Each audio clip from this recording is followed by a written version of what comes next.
Good morning. That's funny. So, and there are a number of people here who have come from thousands of miles away. So you're back, and several of you are visiting again. So I really appreciate that. Partly because I also just got back from some travel, and this is a really important part of our practice, to go and see and to return, of course. That's a very important part of our practice. And what I was fortunate enough to, first I was diving off the deep end, and then I got distracted. So the Dogen writing that we're talking about today is called Talking About the Mind, Talking About the Nature. So all of this talking is part of what Dogen Zenji is writing about. But first, this travel, I was fortunate enough to go to meetings with Dharma friends and Dharma temples in Los Angeles, and then there were a few extra days before the meetings began in Hawaii, so I had to spend a few days in Hawaii with no meetings. Some of you are crying, some of you are laughing. And there were members there. We've got members named Carl Singler, Elizabeth Stein, and then Paul Disco, who's a friend. They all live there now, so it was a wonderful time. And partly, this is important because those of you who've come back, and those of you who are here and go, we're all connected. And these other temples that we go to, that I go to and you guys go to, are part of the connections, part of what we are all part of. We're not separate from any of it. And when we get to go and witness it, then we are able to realize it. But all of you, because of these connections, are also connected. You can go to these temples and be a part of it. When I was in both places, I can't really count how many people came up to me and said, of course, Houston Zen Center is very well known. It's an exemplary temple out there in the Dharma world. And one of the things we're now known for is the fact that we're studying Dogen every single Sunday. So various Dharma teachers came up to me and said, I've heard that you collectively are talking about Dogen's Shobo Genzo every week. Is that true? And I say, yes. And they say, it's amazing. Because these writings by the founder of Soto Zen in Japan, and in whose lineage we now rest, these writings are really difficult. And part of the reason that we're talking about them every week is because they are difficult. So part of what we do as humans is difficult things. And we help each other to get past that, the surface tension. We dive in together, and then we a little bit demystify it. And these writings are very important, and they are difficult. This one that I'm talking about today, I guess I'll say it now, I had to read it 3 times before some of the words connected. But then when they did connect, it's like, this makes total sense. This is really a description of something important. But the way Dogen likes to put words together, it forces you to keep turning your mind, letting go of how I want it to sound. And then you let go, and then it changes your mind, but it suddenly seems as clear as day. So we're connected to all these different temples and all these ancient teachings, and today we're celebrating Seijikie, which is a demonstration, a practice of another deep connection and subtle connection that we have.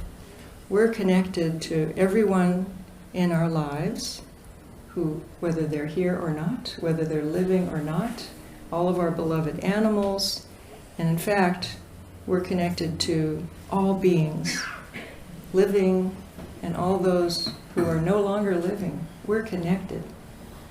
It's a huge opportunity for us, because this ceremony is an acknowledgement of that, and it's also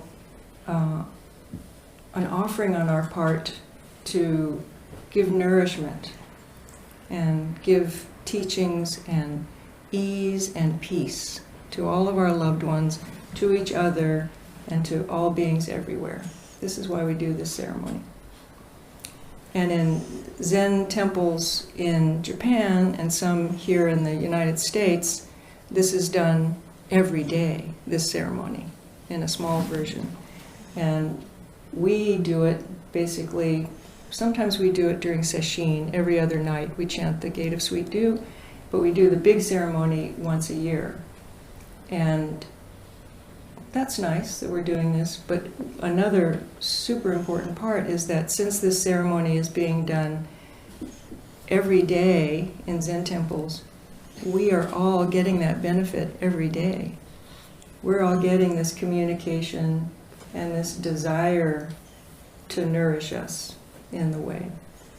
So Sejiki, I put some flyers out on the round table to take if you'd like.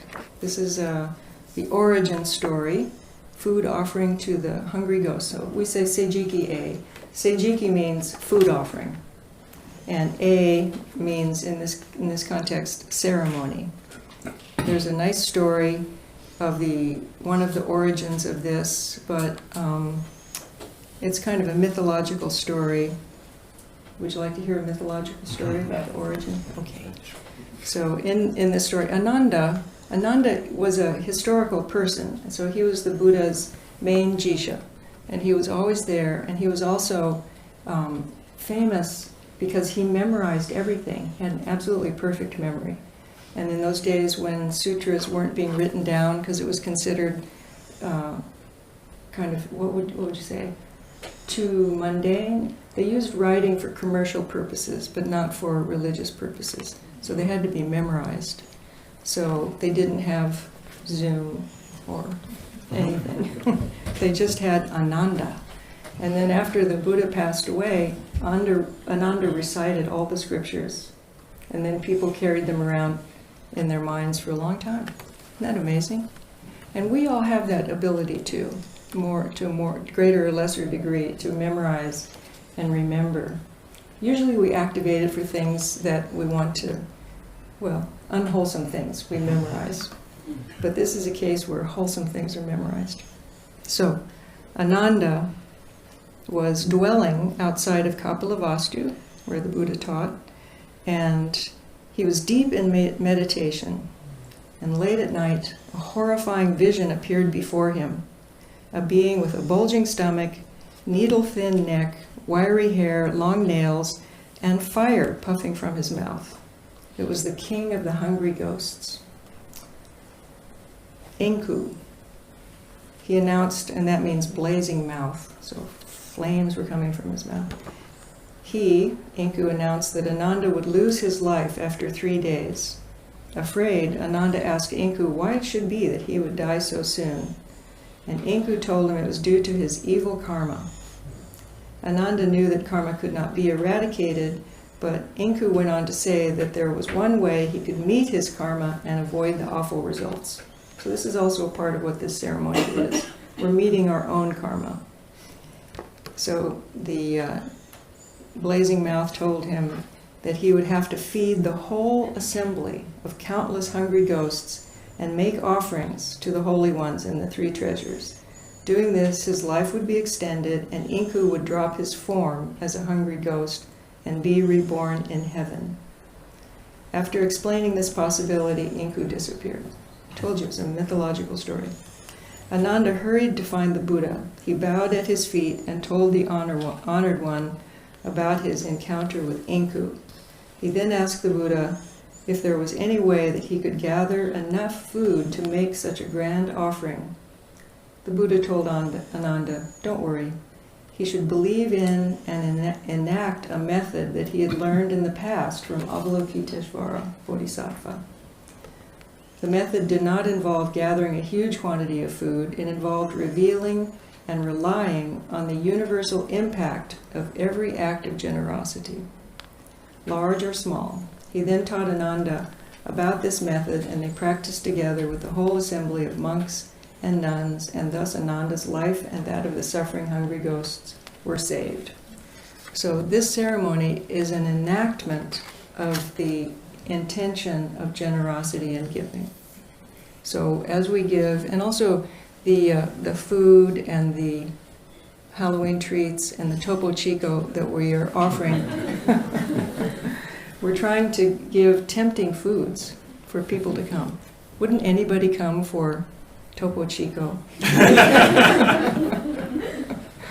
So we're trying to align with the needs, actual needs of beings. Another thing that will happen before the ceremony begins, we'll put a screen up in front of the main altar, because one of the teachings of Soto Zen, one of the teachings of our school, is that you honor the fact that some people are frightened by such altars, frightened by the kind of radiance of Buddhas, those radiance things, frightened by beauty sometimes. So you put a screen in front of it, and then they feel okay coming to the loud, noisy gathering that we're going to make.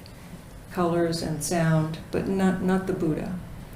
This is a really important teaching in our school, in the Lotus Sutra, that some people are ready to hear the Dharma, they eagerly come, and some beings are frightened and don't feel worthy. So one of the main hindrance in spiritual development in Soto Zen is understood to be that feeling of not being worthy.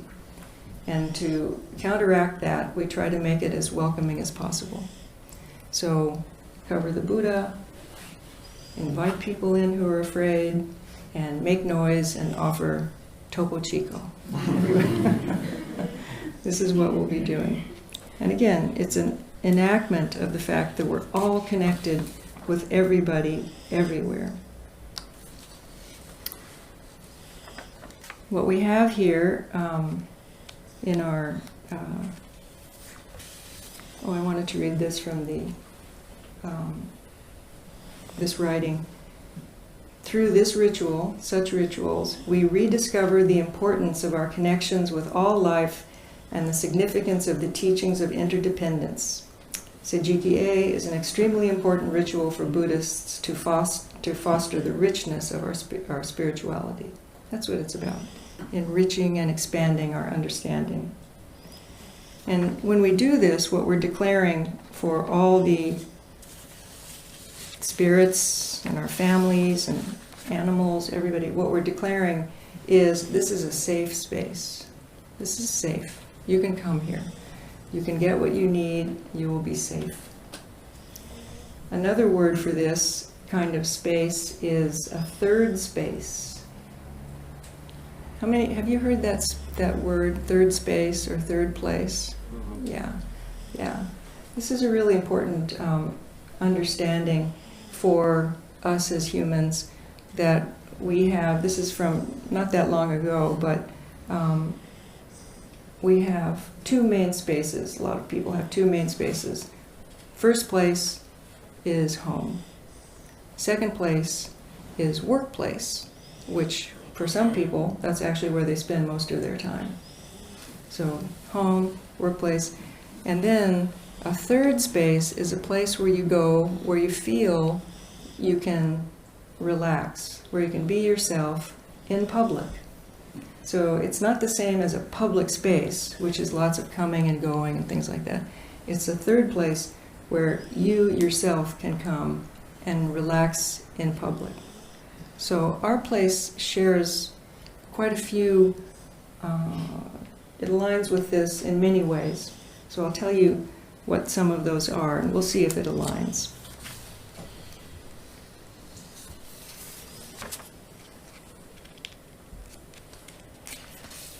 I haven't memorized this list because I'm not Ananda, so I'll read it to you. And some examples of third place, third space are churches, cafes, bars, clubs, libraries, gyms, bookstores, hacker spaces, stoops, porches, parks, theaters, and Zen centers. Doesn't say Zen centers. So these places are anchors for us as humans. An anchor where we can go and be ourselves. That woke the little dog up. Thank you very much, Grant. So here are some of the characteristics of the third space. It's open and inviting. You don't need an invitation or appointment, and you can come and go as you please. Comfortable and informal. You feel that you belong there. Convenient. It's close enough to visit often, ideally right in your own neighborhood, or at least on the same continent. This one I want to highlight. Unpretentious. Everyone is on the same level. There's nothing fancy or fragile, and it's not expensive. I'll talk about that a little more later. Unpretentious. Next one. There are regulars. And often there's a host who greets people as they arrive. We call them greeters. And there are definitely regulars. Next. Conversation is the main activity. Discussion, debate, and gossip are part of the mix.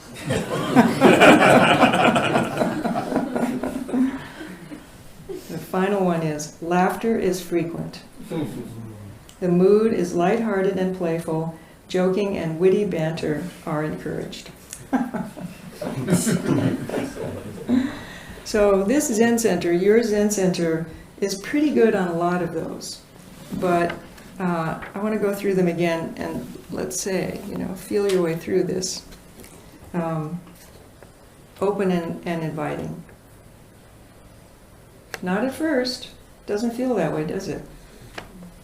Do you remember? Some of you remember that didn't feel so inviting at first. And then after a while, does it sort of change?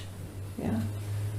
But we have to recognize, we know that for people first coming, it's like anything. If you join a bowling league, it's not going to feel too inviting at first, especially if you're really a bad bowler. But my father belonged to a bowling league. That's why it's kind of top of my mind, and I'm sure that was his third space, to go to the bowling alley. I know it was. Comfortable and informal. We're kind of on the edge. But the subheading is you feel that you belong there. So after a while. Convenient. It's close enough to visit often, ideally right in your own neighborhood. For some people, yes. And then convenient. Unpretentious. I definitely want to talk about this. Everyone is on the same level. There's nothing fancy or fragile, and it's not expensive. Well, there are a few fancy things and some fragile things. Royce is nodding his head. But it definitely is it's the fundamental teaching of Zen that everyone is on the same level. So I'll go into that a little bit more because that's part of the Dogen fascicle. Conversation is the main activity. This is true, except during Zazen. And laughter is frequent, goes without saying.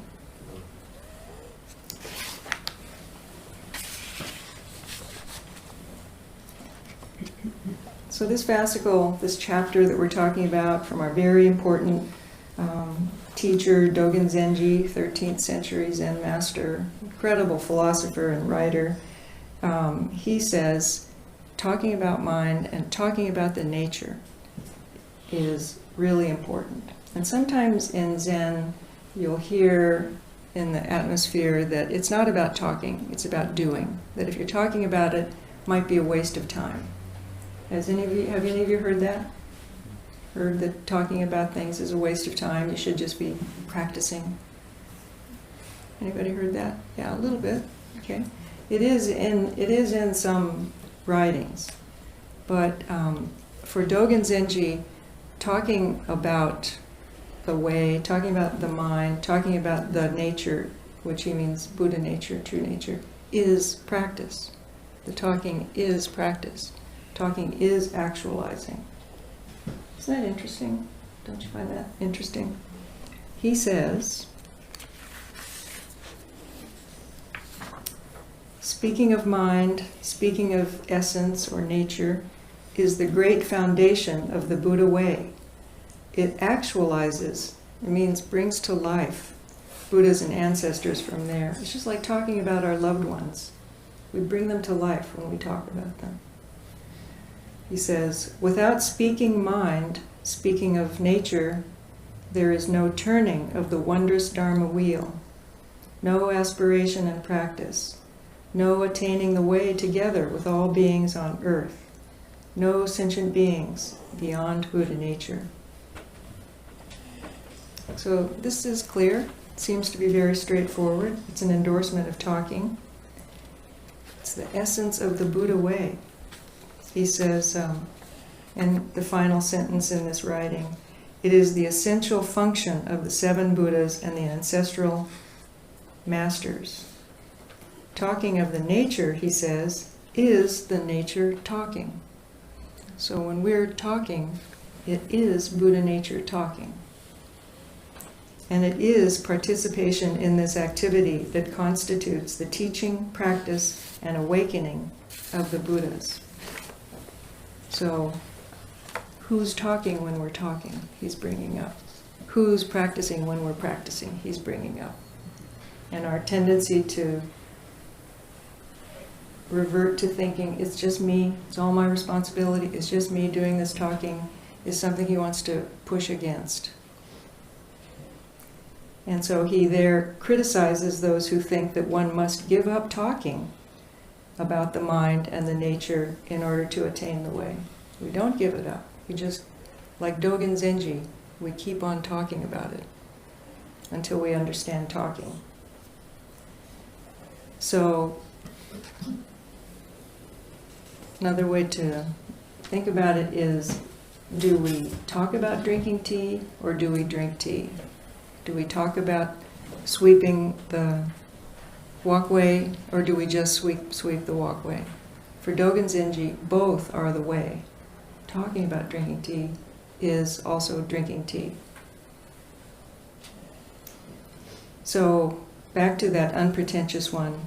Everyone is on the same level.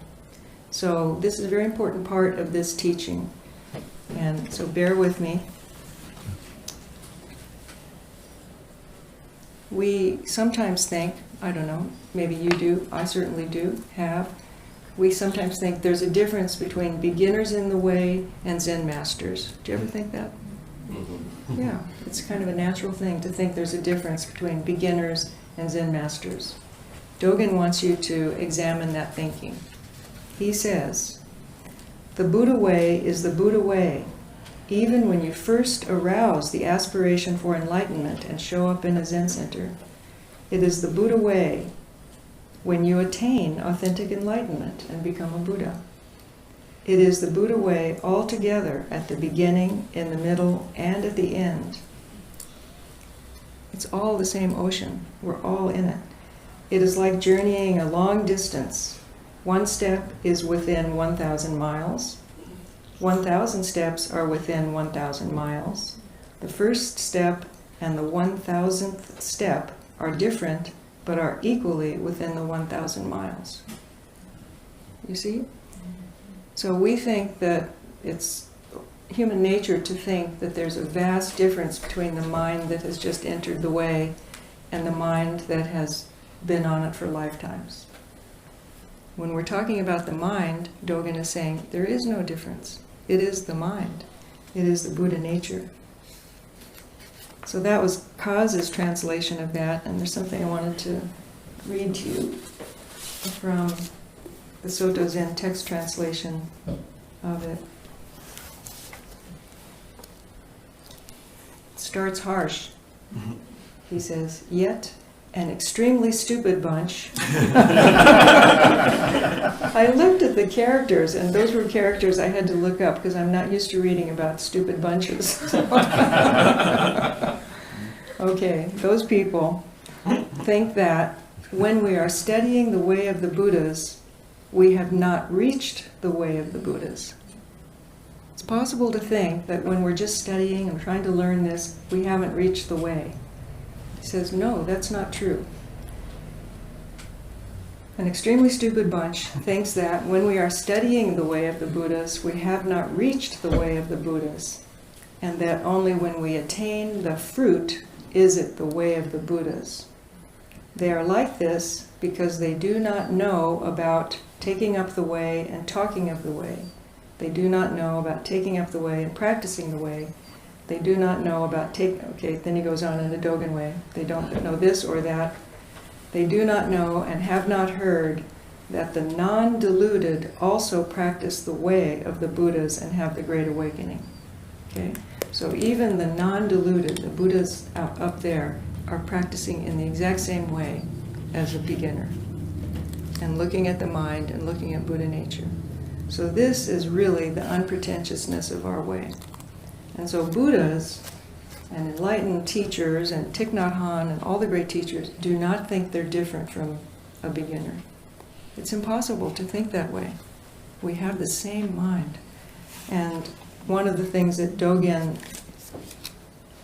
leans on in this writing is our tendency to think, bringing it down to each one of us, is when your mind is nice and calm and serene, hardly a bubble, to think that's better than when your mind is busy and thinking about when you get to go to lunch and who's sitting next to me and so on. To think that one of those minds is better is one of the deluded qualities of mind. Isn't that nice? You can have both minds. They're both the mind of the way.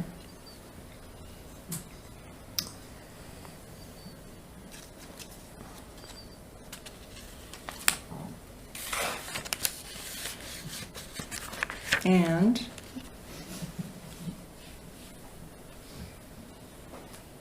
this extends to our friends that we're inviting to come to this ceremony and the hungry ghosts. So a Buddha does not think that their mind is different from the mind of a hungry ghost who's thirsting and confused. We all have that mind also. It's all the mind. It's all our mind when we're talking about it. And he also talks about true nature and tries to break down our distinction between this act of speaking about Buddha or speaking about the way and doing the way. The way he breaks it down is to say that doing the way, for instance, sweeping the walkway of your temple, dusting the surfaces of the altar, cooking, setting up altars, all those are also speaking of the way. They are all you speaking. So to speak of the way isn't just words, it's everything we do is speaking about mind, speaking about the nature. And sometimes we're aware of it, and often we're not. Or we're aware of it when we see the way somebody else is doing it. Sometimes we are, and sometimes we're not. We think, well, that's definitely speaking the Dharma way, but that's clearly not. Is it? Is it not?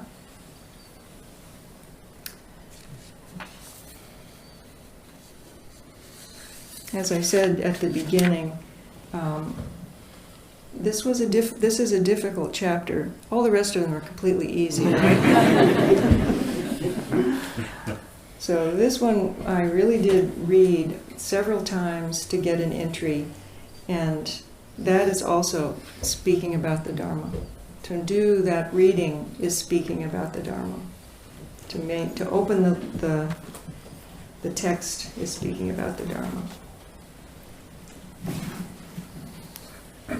And I thank you for coming today, and if you're staying for the ceremony, I thank you for that. And if you're not staying for the ceremony, you can still feel it as you're leaving. It'll still be flowing through you.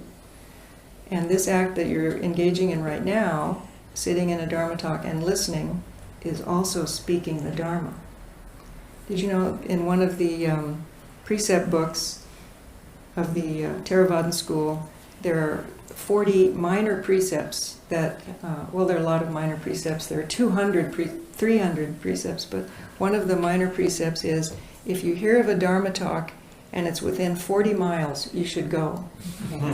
So when we talk about convenient, think about what those people who are walking to Dharma talks over 40 miles considered convenient. So I really thank you all for coming.